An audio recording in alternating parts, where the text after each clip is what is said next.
Now here's a question that I think people ponder.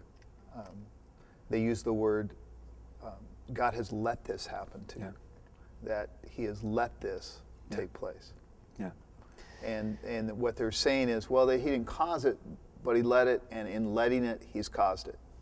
Well, yeah, and if he could have stopped it and doesn't, he's still culpable. You know what I'm saying? He didn't let it happen. He didn't just allow it. He intervened in that. That's the whole point of the incarnation. That's God doing something, you know, so that these things that were intended to destroy us, were intended to end our lives in disaster, they now can be used in a redemptive way. He didn't allow it. Now, does he sit up here and decide, I think I'll put a hurricane over here because there's a lot of sin in New Orleans, and I'm just going to wipe the, you know, they're gone, act of God. Right. Excuse me. It doesn't take God to cause a hurricane. It doesn't take God to cause an earthquake. Those things happen here. That's why he came. He refused to continue to allow that to happen with absolutely no hope injected. He brings hope to me.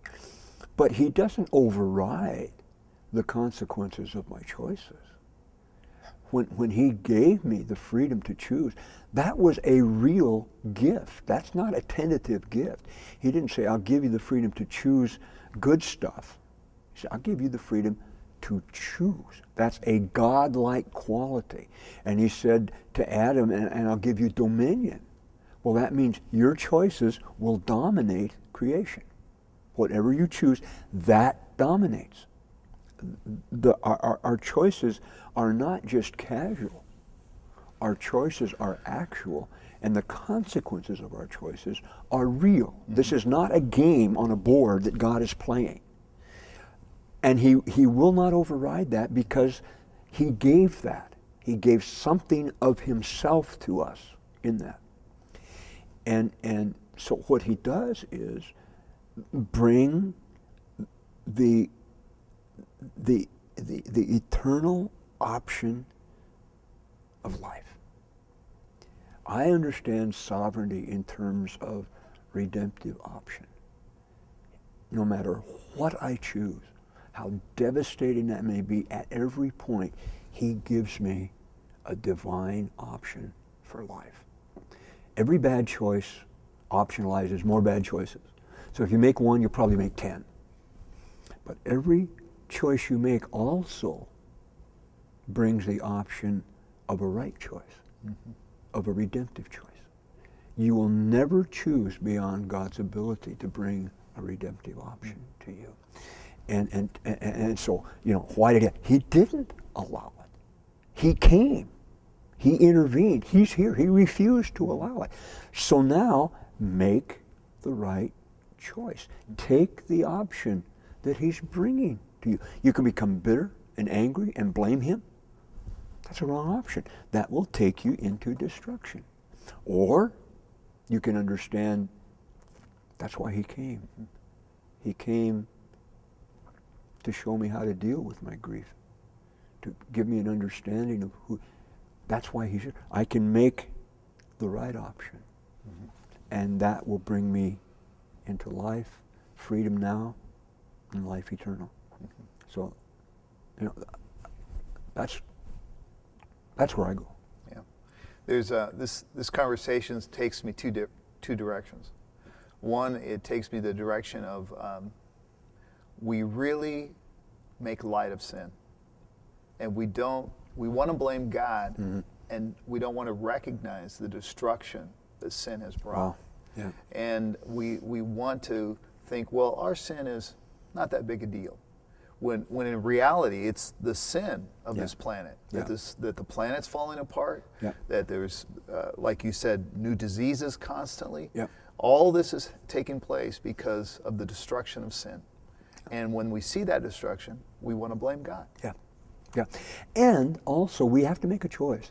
Am I going to add to the toxic pile? Am I going to make a choice, no matter how small, a choice to abuse my wife, a choice to pop on pornography in the middle of the night when nobody's looking?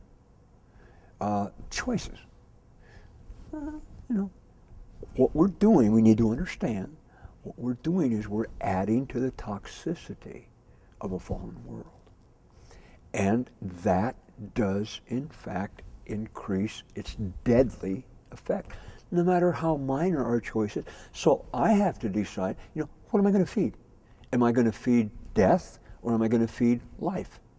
I want to be a neutralizing influence rather than a toxic additive.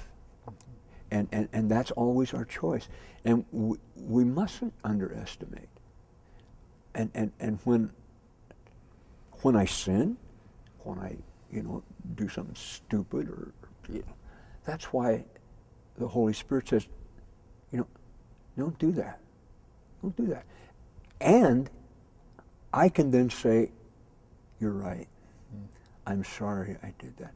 Forgive me. Forgiveness becomes the redemptive factor that begins to extract that toxicity and then bring life and hope. The other thing that's so important about this is that when people are going through the destruction, the pain, the hurt of this world, that as the church on Monday morning, we're walking into that pain. And when we ask the question, where is God? In a very real sense, we're coming into people's pain so that they can see God. And that's true. And even in our own pain,